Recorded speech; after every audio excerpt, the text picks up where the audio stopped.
Hello friends. आज का अपना जो टॉपिक है वो है ह्यूमन आई एंड डिफेक्ट्स। ये मैं आपके आरएएस मेंस के जो जनरल साइंस वाला टॉपिक है वहाँ से एक एक टॉपिक उठा रही हूँ, क्योंकि जो प्री का सिलेबस है ना उसमें जनरल साइंस करके दे रखा है, तो उसमें ये सारे टॉपिक्स आते हैं। तो चलते हैं ह्यूमन आई। यहाँ ये देखिए मैंने एक डायग्राम बनाया है ह्यूमन आई का।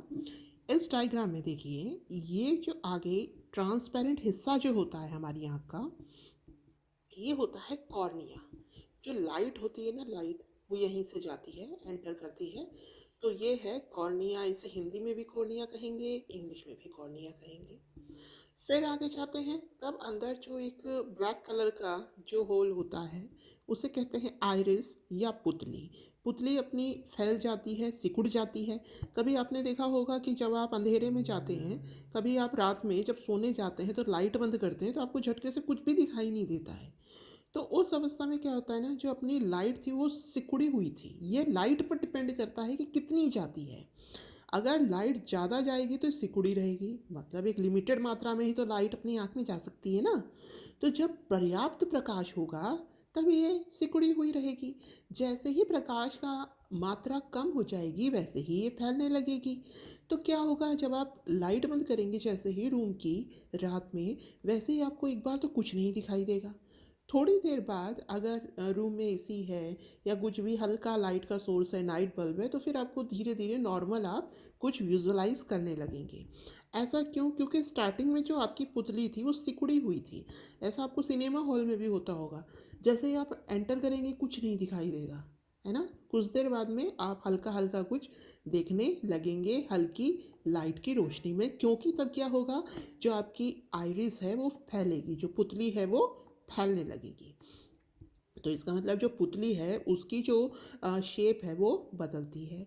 फिर आगे होता है क्रिस्टलीकृत लेंस या क्रिस्टलाइन लेंस। ये उत्तल लेंस होता है, यह अभिसारी होता है। यह जो प्रकाश आ रहा है उसको एक स्थान पर फोकसित करता है। फिर यहाँ पर तीन लेयर होती है मसल की। एक होती है स्क्लेरोटिक, एक होती है कोरोइड, एक होती है अंदर वाली रेटिना। ये जो स्क्लेरोटिक मसल है ये तो बाहरी है, सुरक्षा करती है। ये जो कोरोइड मसल है ये वाली, ये जो आवश्यक पोषण तत्व हमारी आँख को चाहिए वो प्रदान करती है। अंदर ये रेटिना अपनी है जहाँ पर हमें इमेज प्राप्त होती है। फिर यहाँ पर एक प्रकाश नाड़ी निकलती है। ये प्रकाश नाड़ी क्या करती है, हमारे ब्रेन तक सिग्नल ले जाती है। अब क्योंकि यह जो लेंस है यह उत्तल लेंस है, प्रकाश किरणें इस तरीके से आएंगी, इसके ऊपर समानांतर आएंगी। फिर इससे अभिसरित होकर रेटिना पर इसका वास्तविक प्रतिबिंब बनाएंगी। उत्तल लेंस से बनने वाला वास्तविक प्रतिबिंब उल्टा होता है। कैसा होता है? उल्टा होता है। मतलब अगर ऐसा है तो यह उल्टा प्रतिबिंब, उल्टा एरो यहाँ पे बनेगा। अब ये जो ऑप्टिकल नर्व है जो आपके मस्तिष्क तक जाती है, यह इसका सीधा प्रतिबिंब बनाएगी, तो हमें वो वस्तु सीधी दिखाई देने लगेगी। तो याद रखिएगा, रेटिना पर प्रतिबिंब कैसा बनता है? उल्टा। हाँ जी, ये मैं बताना भूल गई। यहाँ पर एक लिक्विड होता है, इसे हम जल द्रव्य या एक्वस ह्यूमर कहते हैं। इस हिस्से में भी एक लिक्विड होता है जिससे वाइट्रस ह्यूमर या काचाब द्रव्य कहते हैं। ये काचाब द्रव्य, यह जल द्रव्य, एक्वस ह्यूमर और वाइट्रस ह्यूमर। तो आपको इसकी कार्य प्रणाली समझ में आई होगी। आप चलते हैं। अब एक क्वेश्चन ऐसे भी आ सकता है कि जब नेत्र दान किया जाता है तो कौन सा हिस्सा दान किया जाता है? तो याद रखिएगा, नेत्र दान में जो कॉर्निया होता है उसका दान किया जाता है।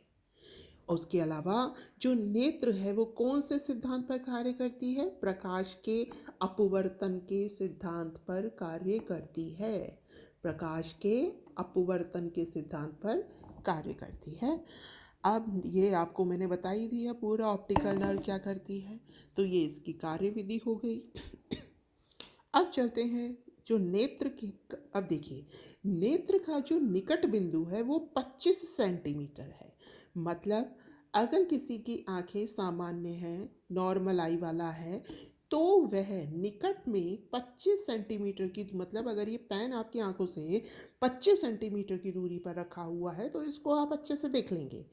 अगर आप इस पेन को अपनी और पास में लाएंगे तो क्या होगा, ये ब्लर होने लगेगा। देखिए हो रहा होगा। तो 25 सेंटीमीटर की दूरी पर आप इसको क्लियरली देख सकते हैं, निकट लाने पर ये ब्लर होने लगेगा, धुंधला होने लगेगा।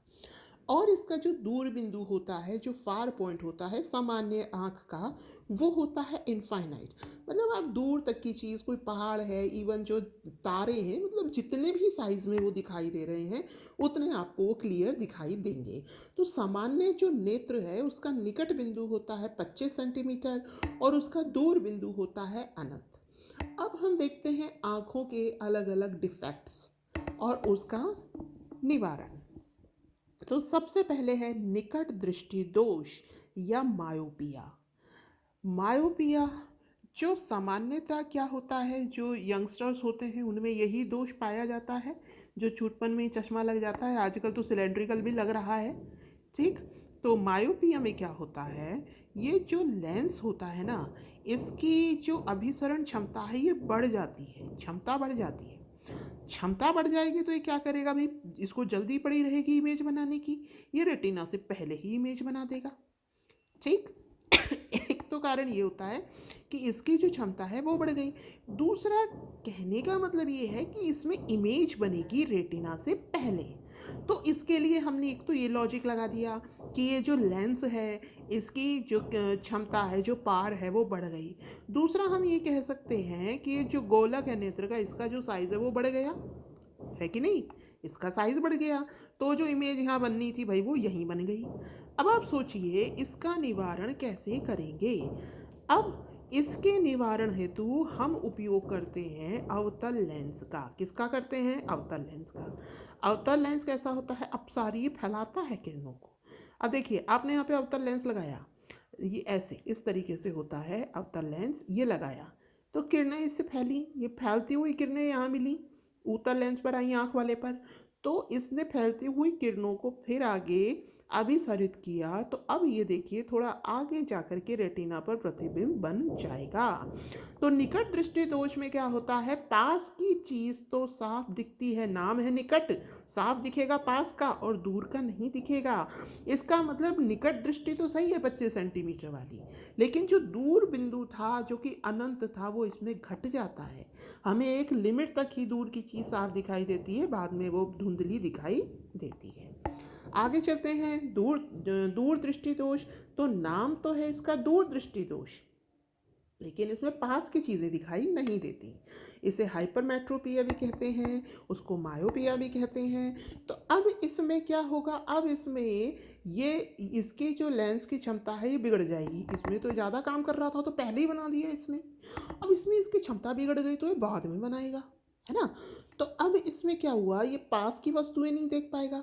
तो अब आप सोचिए कि जो निकट बिंदु है वो क्या हो जाएगा, 25 सेंटीमीटर से ज़्यादा, कम नहीं होगा, क्या होगा, 25 सेंटीमीटर से ज़्यादा हो जाएगा इसका निकट बिंदु। तो ये कब होगा, अब यह जो इमेज है कहाँ बनेगी, रेटिना के आगे जाकर। यह कब बनेगी, जब ये जो लेंस है इसकी अभिचरण क्षमता क्या हो जाए, कम, या फिर ये जो नेत्र गोलक है ये कैसा हो जाए, छोटा। अब हम इसका निवारण कैसे करेंगे, अब भाई हम यहाँ पे क्या लगा देते हैं, उत्तल लेंस। उत्तल लेंस लगाए तो क्या हुआ, पहले ही अभिसरित कर रहा है, यूँ आ रही है, और अभिसरित करेगा तो फिर ये आगे आ जाएंगी और यही रेटिना पर इसकी इमेज प्राप्त हो जाएगी। तो दूर दृष्टि दोष में जो निकट बिंदु है वो क्या हो जाता है, 25 सेंटीमीटर से ज़्यादा, और दूर बिंदु अनंत रहता है, मतलब वो दूर की वस्तुएं हमें क्लियर दिखाई देती हैं। आगे है जरा दृष्टि दोष। ये क्या होता है, उम्र बढ़ने के साथ यह दोष पाया जाता है। इसमें क्या होता है, जो आपकी सीलियरली मसल्स थी, ये मसल्स, ये जिससे लेंस जुड़ा होता है, इससे सीलियरली मसल या पक्षमाभी पेशियाँ कहते हैं, शायद मैं बताना भूल गई थी, जिससे यह लेंस जुड़ा होता है आँख से, ये सीलियरली मसल्स या पक्षमाभी पेशियाँ कहलाती हैं। तो उम्र के साथ ये कमज़ोर हो जाती हैं। तो इससे क्या होता है ना कि लेंस ठीक से अभिसरित नहीं कर पाता, तो कभी तो जो इसकी इमेज है, प्रतिबिंब जो है वो रेटिना से पहले बन जाता है, कभी प्रतिबिंब रेटिना के बाद बनता है।